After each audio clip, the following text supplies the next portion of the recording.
Mati yake. Mati.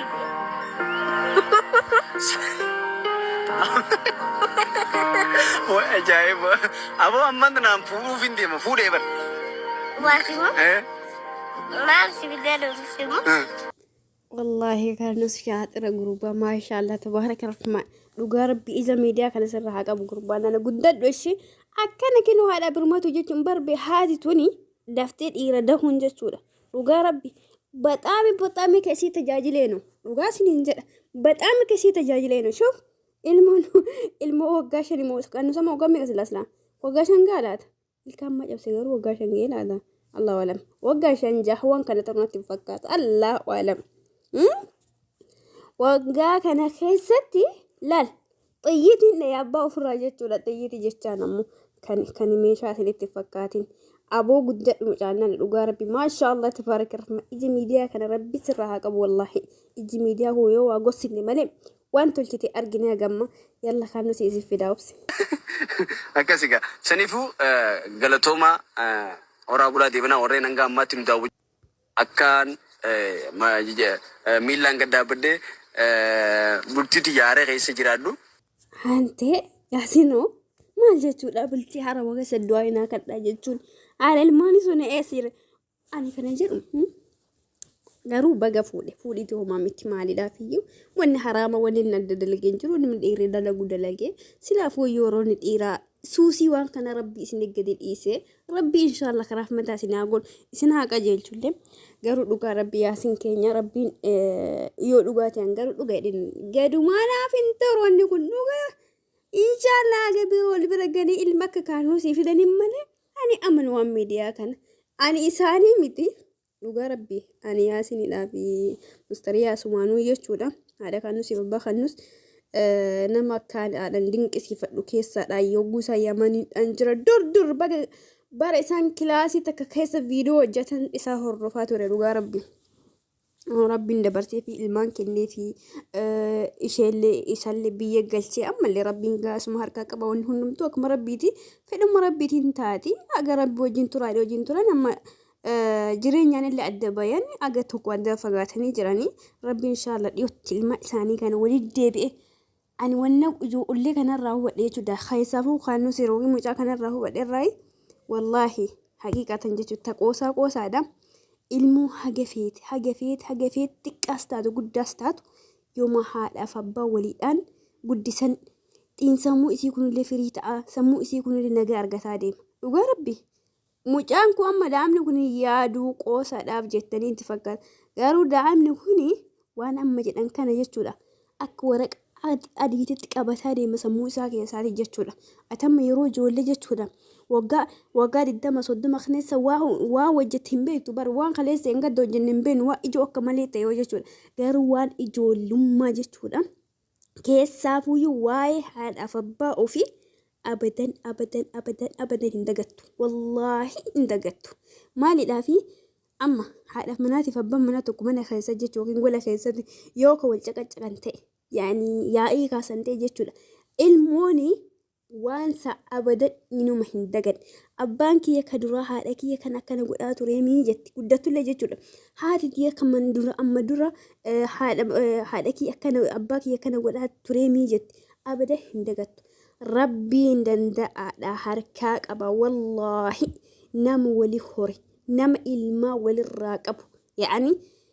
haguma fedhallee namni yoo wali dhabe jechuu jaarsaaf jaartee haguma fedhallee yoo wali dhaban abadan wallahi haani isaanii jidduutti hidhame kun abadan haga yoomal qiyaama haga ilmaa sun duniyaa tanarra jirtu abbaan illee haadha ilmaan kiyyaa jechuu hin dhiisu haatillee abbaa ilmaan kiyyaa jechuu hin dhiistu akkasuma jechuudha rabbiin nama waliin horee ilmaa walirraa qabu wallahi rabbi adda hin baasin maalidhaafi isaaniidhaaf homaa miti namoo gara fedhee jiraachuu danda'a garuu ijoolleen keenya ofiif jiraachuu dhiistanii ilmaan keessan irratti rakkinnaaf gadaddoo hunda liqimsatanii jiraachuun dirqama keessan warri ilmaan qabdan jechuudha jireenyi keessan jiraattanii dabarsitanii jireenyi keessan maatii keessaadha keessan tusinii jiraataa ture isin amma immoo jireenyi ilmaan keessanii dirqama jiraachuun dirqama keessan jechuudha maalidhaaf jireenyi inni ulfaata keessaafuu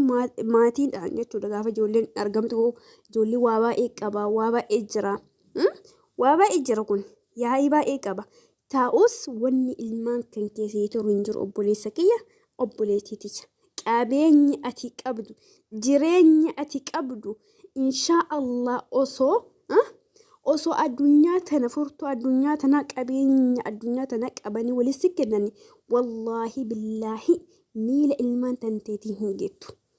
An kan rabbii kakadhe sii dubbataara jechuudha.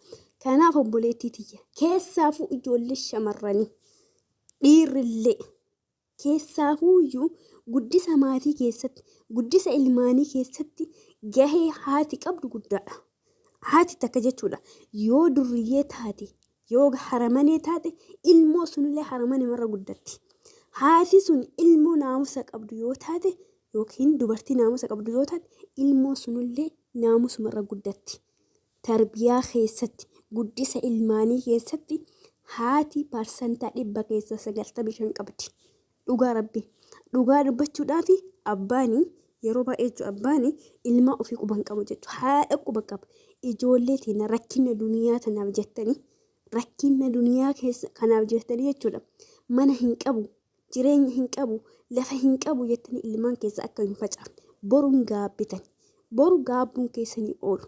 Wallaahi ilmaa isaa dhafa caaftanii deemtan kan nama meeqa miiliyoona gajjessee yaa rabbi ilmaan naa kenni kama harka naafa ijaan hin agarre kama sila maqaa kiyya wayii qabu ka'an akka ilmoo kiyyaatitti ilmoo kiyya jedheetin jechuudha. Ilmoo kiyya jedheetin ufitti amanuu way yaa rabbi naa kan jedhanii kadhatan jechuudha. Warri ilmaan hin qabne namni waa'ee ilmoo jechuudha. Waa'ee ilmoo gatii ilmoodha. Ka ilmoo qabu irra wallaahi ka ilmoo hin qabne gatii ilmoo beeka jechuudha. Hangam akka nama dhukkubsu hangam akka nama miidhu isa ilmoo dhabisantu beeka jechuudha. Rabbiin namaa miti bineensa alaa waraabessa alaa dhalaadhaan hin mokkorin dhugaa rabbi.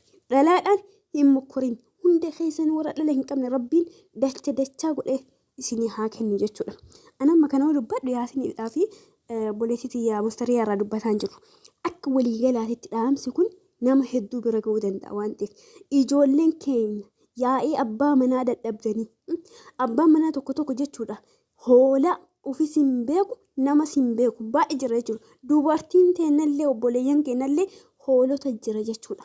Maaliif bultii kanaayyuu maaliif ijaarradhe hiika an bultii kanarra ijaarradhe maaliidha kan jedhee adda hin baafanne baay'ee jira jechuudha. Ani akka obboleettii keessaniitti obboleeyyan keenya yaasiniidhaa fi mustariyaadhaan jalqabee haadha firootiif reedii walii aansee wallahi rabbii yoo dhugaa adda bahu isaanii kudhaan dhugaa ta'e jechuudha. Rabbiin hamtuu sharrii miqanyaa sharranyaa waan jidduu isaan deemu waan jidduu isaanii addaan fageessu addaan balleessa jidduu sanii isii haade diinaaf nafsiyaa shayxaana tana jidduu sanii haade ilma isaanii nama gammachuudhaan walitti deebi'anii ilma isaanii wajjin guddifatan rabbi isaanii godhe. Osoo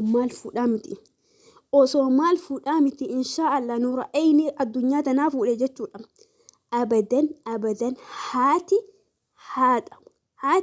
haadhuma haati isaa inni fuudhe sun jechuudha. Abbaa fedha haa ta'u obboleessa kiyya haa ta'u niitii obboleessi kiyya fuudhe talammataa sun abadan ilmaa obboleessa kiyya haadha manaa duraatiif inuma haadhan taane maal jaalattiin osoo maal waan fedhe ta'e abadan inuma akka ilma ofiitti ilaalle kun beekamaadha.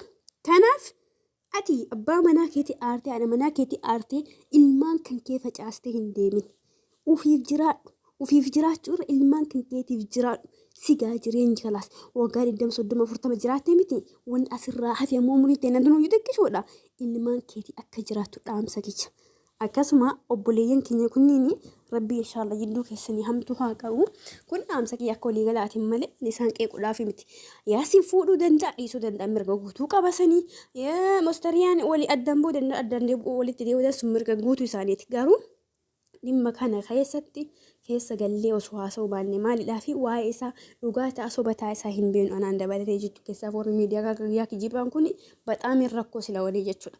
Kanaaf ربي حمتو إسن الراحة قوام بلتي كيس إسن ديقو ربي والله إله أبليتي تيمي تكسيت ديبو سلاني لينا الجيجرة بلتي كان كيساتي وني أسد دامدو ها أسدالتي كيسا نغلچني أبدا جافأتي ها أتنتي كيسا غلچتي أبليان كيتو كيسا غلا أبا كيتو كيسا غلا إيسومن كيتو كيسا غلا دباري غوسا كيسا غلا جتو جيرين كان كي أبا منا بدا هاتو قادي تايتين غرفدو yoo inni nama gorfamee deebi'u ta'e jechuudha. Kanaaf dubbii multii kan keetii, dubbii maatii kan keetii, dubbii jireenya kan keetii dhuunfaadha nama takka fiddee harka hin kaahin. Yoo dandeette manuma keessa waliin murteessi. Manuma keessatti murteeffadhu. Gadi baate taanaan ol deebisaa itti rakkoodha waan ta'eef. Kana siin jedha obboleettii tiyyaa tan Akira nagattaaya salaan nagee jira.